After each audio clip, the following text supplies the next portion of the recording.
Good morning, YouTube. Welcome back to my channel. It is another bright, sunny, early morning. The sun is just coming into view of the greenhouse, so I have to do this really quick. It's about 8 o'clock in the morning before the sun hits and before it's really bright in my eyes.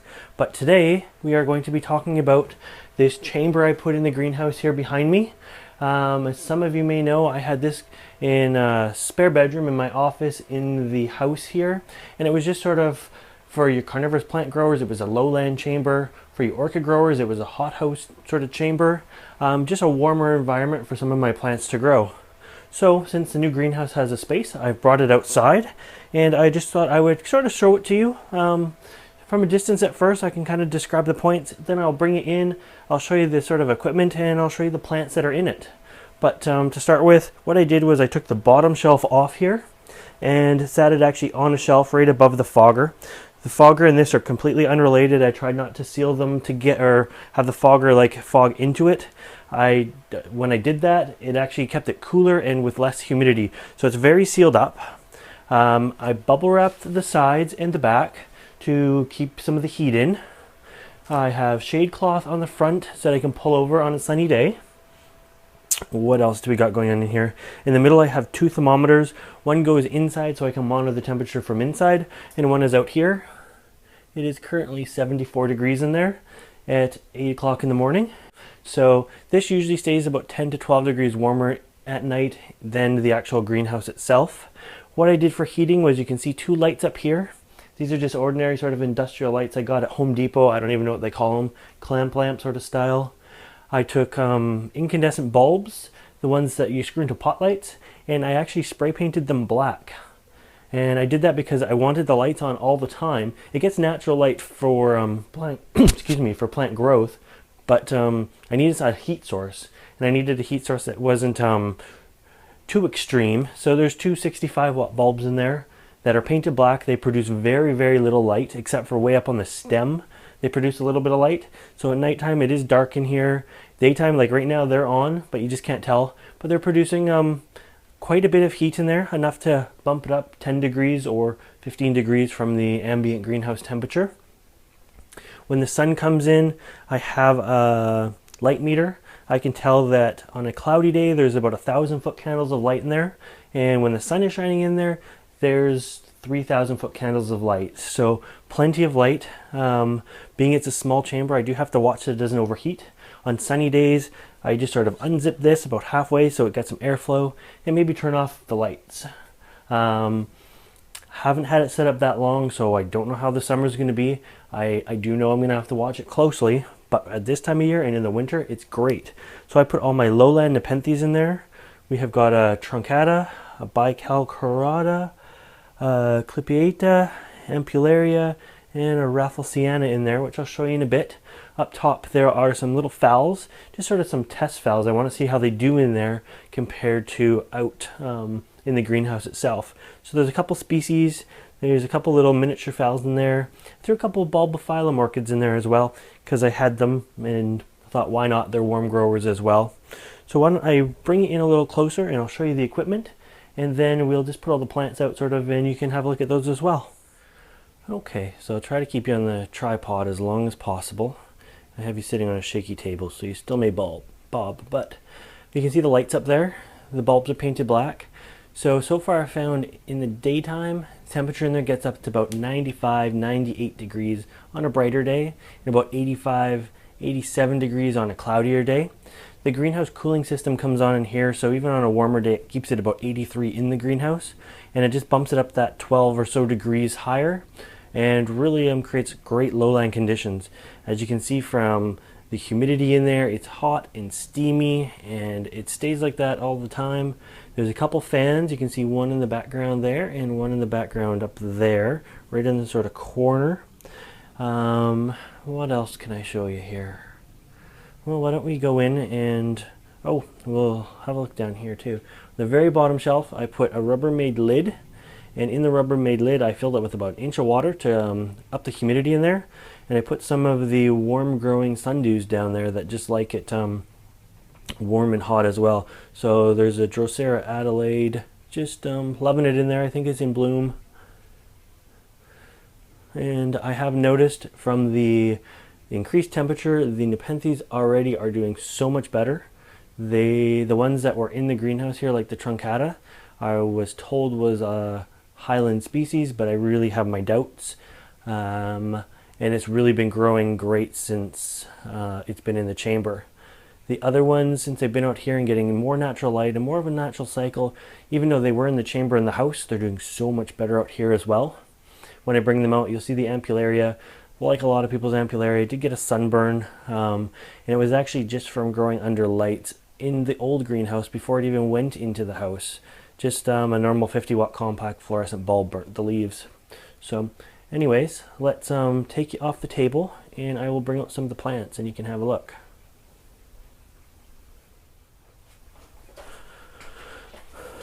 Okay, so give that side an unzip. And this side and unzip, and I think for now I'm just going to completely untuck it. It's going to be, as I say, a bright warm day, so it'll get plenty of sun. No need to conserve anything right now. If it cools down a little bit, oh, and I can just feel it's like a steamy jungle in there. It's fantastic. So I'm just tying the lid up top here, and I'll bring out some of the plants. I've also got some of the mimosa seeds growing in here, the sensitive plant. And I have some air plant seeds that I'm trying to germinate in here. So I'll set these all out on the table and then I'll bring it even closer. You'll be able to look at all the Lowland Nepenthes. My entire collection of lowlands only consists of 5 plants. I don't want any more than that, being that I really don't have the space for these guys. And although I hear they can grow quite well in the house, I don't think that with the lack of humidity in my house, they would do overly well anyways. So there we go. Let's see. I'm going to leave the rest in there. There's a few phals and stuff up top, and I'm just going to leave them in there. But I'll show you the Lowland Nepenthes. Okay, so onto the table. This is my favorite little guy right now. It is my Baikal carota. You can see it's actually got its first picture that has some fangs on it. So, loving that. Very excited to see the little fangs. So, another good thing about this guy is look at the leaf jump. This is the old leaf here, and this is the new leaf. So this guy has been outside in this lowland chamber for long enough for this picture to form here, the newest picture, and for this leaf to grow. So I'm excited to see what this picture is going to be like on that leaf there. This is the Clipieta. Now it was doing okay before, but when I brought it out here I noticed the leaves were starting to yellow from being in the house, maybe an incorrect spectrum of light. So being more in the natural light again out in the greenhouse, seems to recover nicely. 2 of the yellow leaves did actually dry up and fall off. Both like one right after the other. So there for a few days I was a little worried because it was like, oh my god, I'm losing leaves fast. But the newest leaf that's out is looking fantastic right there. The newest picture is a little bit smaller actually, but it's still forming than this guy here. Nothing spectacular yet, but he's definitely a slow grower. Again, a good leaf jump from this leaf. Whoops, you're sliding. A good leaf jump from that leaf from the last one there. What else do we have? Okay, I'll show you the ampullaria next. So it came in as quite a big plant, and I got it last summer. And you can see the red, which I don't want to call it sunburn, but it was definitely reaching maximum amount of light. A few of the older leaves really turned red quickly. This leaf over here, that is a sunburn. So I chalked that up to just the compact fluorescent bulbs, because it happened in the wintertime.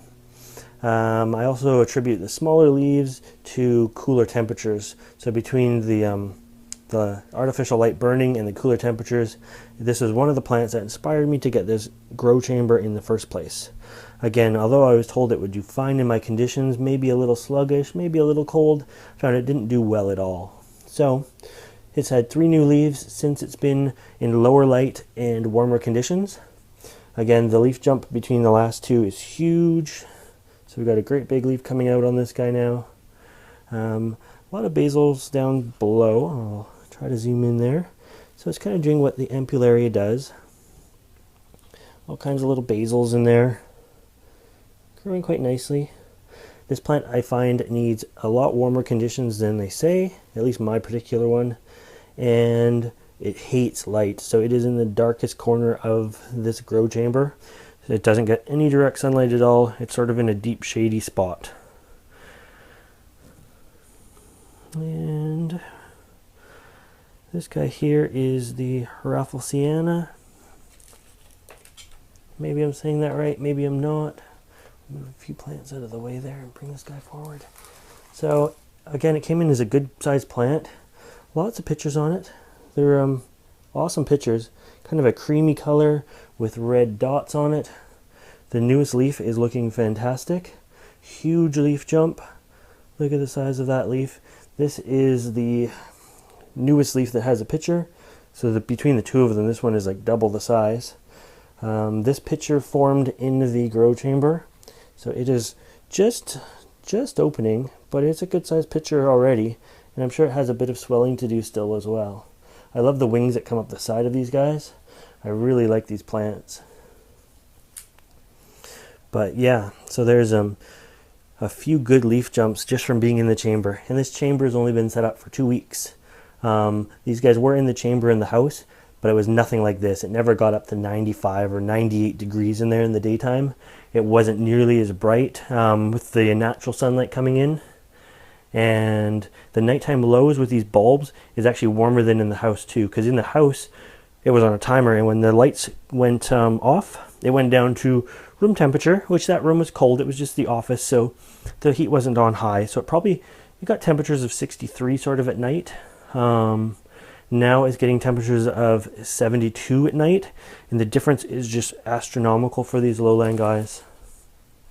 I'm just amazed. You know what, I think for this last one, I'm just going to move you over here. So this guy here is my truncata.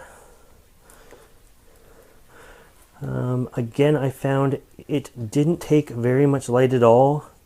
These leaves here are this color from last summer. And I tried to keep it as shaded as possible last summer, but they still sort of turned color. When I realized they were turning color and the light was too bright, I moved it for the winter time into a shadier condition. And this was not in the grow chamber, so this was just in my greenhouse with nighttime lows of like 55. And it produced a little tiny leaf. I figure it was due to the brighter light, but it also could have been due to the colder temperatures. The picture that formed on that leaf was about the same size as the last picture. I see now this last picture has just started to fade. It seems to only have 1 or 2 on at a time. But this one opened in the grow chamber, so it seems to be doing well. This leaf took months and months and months to grow. And then this guy, once in the grow chamber, just sort of inflated and popped open quickly. And we have a new leaf already. This leaf has done this in 3 weeks or less. And this leaf over here that I just showed you took months and months to do that. So the growth rate is tenfold in this grow chamber. Again, with the nighttime lows still in the 70s, in the daytime highs anywhere from the 80s to 90s, it's just, I am really excited to see what results I'll get. So this picture is already starting to inflate as well. And yeah, so those are my 5 lowland Nepenthes that are now making a nice recovery in the warmer temperatures. The Baikal, again, the little guy over there, he is growing so much faster now that he's in these warmer conditions. So definitely important for your lowlanders to be warm. Even if they say they can get away with cooler temperatures, they can survive, which is about all these guys did. They didn't really thrive. So I really look forward to seeing these guys in a couple months. I'm going to give you a close-up of this Rafflesiana here. So, I wonder if it'll focus. So that picture is doing really good, and it's not able to focus for whatever reason, but there we go, maybe that'll focus. So beautiful coloring on these pictures. I've got it zoomed in, which doesn't help the focus any. So anyways, there we go. Yeah, beautiful plants. Really excited about this grow chamber. I hope it works well over a long time. It'll be interesting to see it in the summertime, and I know it's going to get hot. So probably in the summertime, a lot of the times the zipper is going to be undone and the lights are going to be off, and I will just zip it up at night and turn on the lights to keep it warmer in there at night. So anyways, that is my lowland grow chamber. And again, the orchids are doing well up there as well. The sundews are doing well in there. I hope you like this video. I hope this gives you a few ideas for your own grow chamber. On one last note, when I first put it up, I didn't have the bubble wrap on the back, the sides, and the top. And you know, just by doing that, I upped the nighttime temperatures by 3 to 5 degrees easily. It's amazing what bubble wrap really does. So I will give you an update on these guys in a month. And until next time, thanks for watching. Alrighty, let's get these guys put back in there.